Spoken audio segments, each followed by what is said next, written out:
This is a budget that is immoral and that will cause an enormous amount of pain for the most vulnerable people in our nation. This is a budget that will be rejected by the American people and must not see the light of day here in Congress.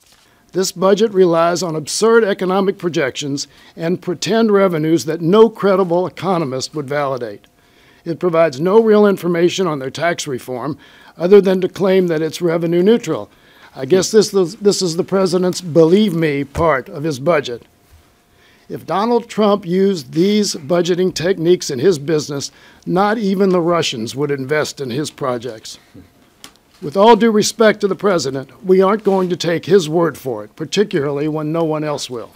And he also fails to recognize that nothing brings more to the Treasury than the education of the American people, early childhood, K through 12, higher education, lifetime learning. Nothing brings more money to the Treasury to reduce the deficit. So it's a false economy.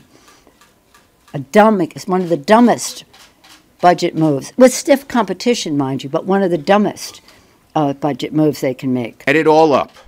The Trump budget is comic book villain bad.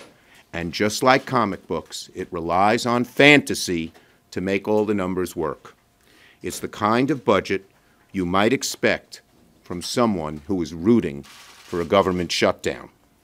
I'm optimistic it'll be roundly rejected by both parties here in the Congress.